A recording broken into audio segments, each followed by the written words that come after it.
En parlant à son amie, Mayara montre son sac et dit qu'elle a vraiment besoin de le changer pour un nouveau, car elle en a déjà marre de celui qu'elle a.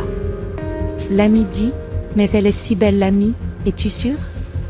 Il a l'air si jeune. » Cependant, elle insiste sur le fait qu'elle est déjà nauséeuse et qu'elle va se changer. L'amie commente qu'elle a aussi besoin de nouveaux vêtements, alors Mayara l'appelle pour aller au centre commercial en disant qu'elle va aussi acheter des vêtements et l'amie dit « Mais vous avez déjà beaucoup de vêtements et avez déjà besoin de faire un don. » Elle accepte en disant qu'ensuite elle n'a qu'à en donner et aller en acheter de nouveaux, ne croyant pas comment elle dépense de l'argent. Son amie lui conseille « Waouh, tu dépenses beaucoup d'argent, ça ne peut pas être comme ça » et elle se justifie par disant que tout est un investissement. À ce moment-là, le petit ami de Mayara arrive vêtu d'une tenue de mécanicien en demandant « Salut, excusez-moi, je peux parler à ma petite amie ?» Kayuri, l'amie, hoche la tête et Mayara dit, retirant ses mains de son épaule et ayant l'air dégoûté, « Pourquoi portez-vous cette tenue ?» Avant que le petit ami ne réponde, l'amie a demandé pourquoi elle le traitait si mal.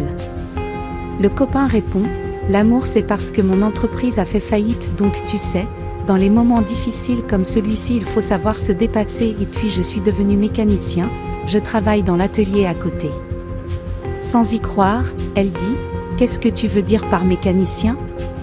Rodrigo est attristé par sa réaction et répond, « Je pensais que tu allais me soutenir, regarde Mayara, j'ai eu beaucoup de problèmes avec l'entreprise et j'ai dû vendre, tout ce que j'attendais de toi c'était au moins le minimum de soutien. » Mayara demande comment il a pu lui dire ça seulement maintenant alors qu'ils sortent ensemble depuis si longtemps et le gars répond que toutes les entreprises sont comme ça, qu'elles ont des problèmes et que celui qu'il traverse est la pire chose qui soit jamais arrivée à sa vie, alors il comprend que c'est peut-être mauvais pour elle, mais il a besoin de travailler sur autre chose pour ne pas rester coincé.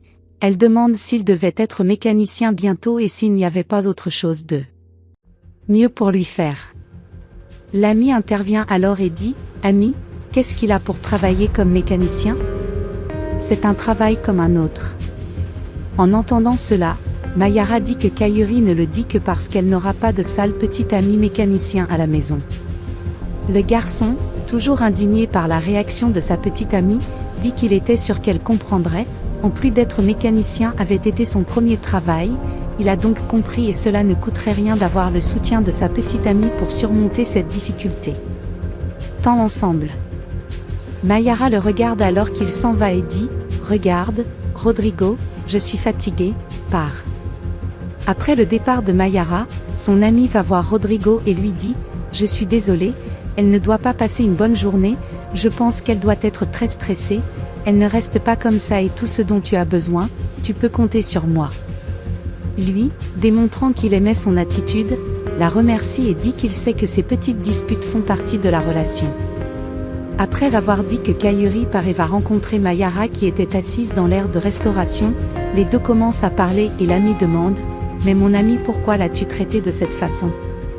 Et elle répond « Je ne peux pas l'accepter, juste ce bracelet qui est sur mon bras et ce téléphone portable coûte plus de 25 000 reais, lui étant mécanicien il m'emmènera au maximum au snack du coin, seulement si j'y vais, quand mon ami répondra qu'elle doit comprendre que c'est le travail de Rodrigo, il arrive en allant directement à Mayara et en disant qu'il doit lui parler, mais déjà à bout de patience, elle demande ce qu'il veut cette fois, il commence à expliquer, « Je pense que tu n'as pas bien compris, j'ai vendu l'entreprise parce que j'avais besoin de payer les dettes, si on n'allait pas s'enfoncer de plus en plus, j'ai besoin de ton soutien et de ta compréhension, c'est tout. » Mayara écoutant tout ce qu'il dit, « Expliquez-moi ce que j'ai à faire avec ça. La dette est à vous et l'entreprise est à vous, alors faites demi-tour. » Il s'assoit et avoue, « La situation n'est pas bonne, maintenant que j'ai vendu l'entreprise, j'ai réussi à payer certaines dettes, mais il reste encore des factures à payer, alors je voulais vous demander quelque chose que vous gagnerez peut-être. Je ne veux pas me donner, mais cela aidera beaucoup et nous pourrons nous relever. J'ai besoin de votre sac à main pour vendre. » Elle le regarde avec un rire ironique et dit, « Je n'arrive pas à croire qu'à un moment donné tu aies pensé que j'allais te donner mon sac très cher que j'ai acheté hors du Brésil pour que tu puisses régler tes doutes. » Rodrigo insiste, « Mon amour, je sais que c'est difficile, mais nous sommes un couple et nous devons nous soutenir, nous entraider, c'est ce que font les couples. Mayara ne l'accepte pas et dit que puisqu'il est descendu seul alors il devra se relever seul, car elle n'a rien à voir avec ça et encore moins lui donnera la bourse pour qu'il puisse payer ses dettes. Après cela, il dit « Regarde, Rodrigo a fini, pars et laisse-moi parler à mon ami, ne m'enlève pas la paix, va à ton travail de mécanicien et paie tes dettes. » Il montre à quel point il est triste de ne pas avoir son soutien en cette période très difficile et s'en va. Dès le départ de Rodrigo, Mayara continue de parler à son amie, « C'était exactement ce dont j'avais besoin, elle pense que je devrais vendre ma chère bourse pour rembourser sa dette, un mécanicien. » L'amie montrant qu'elle n'est pas d'accord avec ses attitudes dit, « Ce n'est pas bien, il faut l'aider, c'est ce qu'il a dit lui-même, les couples s'entraident et on ne peut pas agir comme ça. » Quand Rodrigo les a quittés, il a appelé un ami et lui a dit « Mon pote, ça ne s'est pas passé comme je l'avais prévu, on va devoir passer au plan B, d'accord ? Je t'attends ici au coin convenu », il raccroche le téléphone. L'ami se rend alors là où il parle au téléphone portable.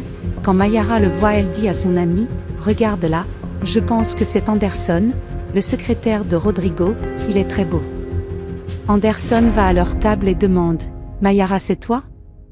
Elle dit oui et parle de la coïncidence pour eux de se rencontrer là-bas. Anderson commence à parler en suivant le plan. « Ouais, maintenant je règle certaines choses chez le concessionnaire, les ventes ont augmenté et nous sommes avec de nouveaux fournisseurs. » Elle est impressionnée qu'il travaille dans la vente de voitures et demande qu'il doit gagner beaucoup d'argent grâce à ses ventes. Anderson est d'accord en disant « Et je le suis, la meilleure chose que j'ai jamais faite a été de me lancer dans cette affaire de voiture, mais qu'en est-il de vous ? C'est différent, plus joli, parlez-moi un peu de vous, qu'avez-vous fait ?» Elle répond qu'elle ne fait rien de bien et lui demande de s'asseoir avec eux pour qu'ils puissent parler et boire quelque chose. Il accepte de s'asseoir, mais dit qu'il ne boira rien d'alcoolique parce qu'il prend des médicaments et qu'il va aussi rester peu de temps car la journée est très chargée. Anderson commente qu'il n'a jamais revu Rodrigo et demande comment il va, mais Mayara dit qu'elle ne l'a jamais revu non plus et demande de changer de sujet en demandant s'il est célibataire. Voyant que Mayara fait quelque chose de mal, son ami l'appelle pour aller aux toilettes pour parler. Mayara dit à Anderson qu'ils seront de retour et partiront. Quand ils arrivent aux toilettes, l'ami dit « Tu dois arrêter d'être comme ça, tu dois soutenir ton copain au moins une fois. » Mayara dit à son ami de bien la regarder et dit « Regarde mon niveau et celui de Rodrigo, maintenant il est devenu mécanicien, comment vais-je sortir avec lui dans des endroits avec ses vêtements sales ? Et Anderson est maintenant très riche et possède une concession, je vais investir en lui. » L'ami est scandalisé par l'attitude de Mera et comment elle pourrait faire cela à un gars qui l'a toujours soutenu et était avec elle dans les moments les plus difficiles et maintenant elle ne veut pas l'aider avec quelque chose qu'elle pourrait facilement résoudre. Alors qu'ils sont encore dans la salle de bain, Rodrigo arrive et demande à Anderson si leur plan fonctionne. Anderson répond que cela fonctionne très bien et lui dit d'aller se cacher avant qu'il ne revienne. Toujours dans la salle de bain, Mayara dit que c'est la faute de Rodrigo, qu'il a habitué à avoir tout bon et le meilleur pour qu'elle puisse passer de riche à pauvre du jour au lendemain. L'amie explique qu'elle doit comprendre que ce n'est qu'une mauvaise passe, mais qu'il peut encore se remettre sur pied et redevenir riche, donc elle ne peut pas le traiter de cette façon. Dans l'ère de restauration, Rodrigo se cache sous la table et avant qu'il n'y retourne, Mayara n'arrêtait pas de dire que vous n'avez pas à attendre le revirement de qui que ce soit pour que la vie continue et c'est tout. L'ami renonce à insister et accepte la situation appelant qu'elle revienne plutôt qu'Anderson soupçonne quelque chose. Ils reviennent et Anderson demande à Mayara si elle et Rodrigo se battent ou sont séparés, puisqu'elle n'a pas répondu, il était confus de comprendre comment se passait leur relation. Mayara ne répond pas et change de sujet en posant des questions sur les bénéfices du concessionnaire. Anderson répond que ce concessionnaire était un de ses vieux rêves et heureusement, il fonctionne et il gagne beaucoup d'argent, mais il n'aime pas parler de bénéfices. Mayara dit qu'elle est heureuse d'entendre cela et demande à nouveau s'il est célibataire, car il n'a pas répondu l'autre fois. Il dit qu'il a même essayé de rencontrer des filles, mais cela n'a pas fonctionné alors il préfère être seul. Elle commence à lui caresser les jambes et dessous la table Rodrigo prend une photo. Anderson retire bientôt sa main et dit « Assez, j'en ai marre de toi, assez de cette conversation, tu ne vaux rien. » Les deux se demandent ce qui se passe et il montre sa surprise en soulevant la table et en montrant Rodrigo en dessous.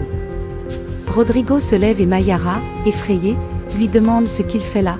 Alors il répond en enlevant ses vêtements de mécanicien, je vais t'expliquer, je ne suis pas cassé du tout et l'entreprise marche très bien, elle grandit chaque jour, y compris Anderson est en train de conclure plusieurs contrats internationaux. Ce que je voulais, c'était tester votre caractère et votre nature pour voir si vous étiez vraiment la femme idéale pour moi et apparemment vous ne l'êtes pas. Elle, incrédule, demande comment il a eu le courage de la tester comme ça, alors qu'elle l'avait toujours aimé. Rodrigo n'y croit plus, dit que c'est un mensonge et qu'elle n'est rien de plus qu'une chercheuse d'or, dit qu'il l'a même vu draguer Anderson et vouloir profiter de son argent. Enfin il dit, reste là avec ta cupidité et sors d'ici, passe même à la maison et prends tes affaires car à partir d'aujourd'hui je ne veux plus rien avoir à faire avec toi. Anderson donne à Rodrigo un dernier conseil en lui disant de ne plus tomber amoureux des intérêts de Mayara et s'en va. Mayara dit qu'il regrettera toujours d'avoir fait cela et part également.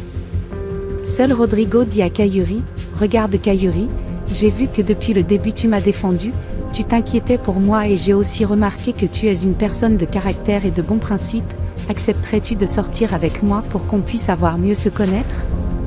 Elle accepte et ils s'en vont.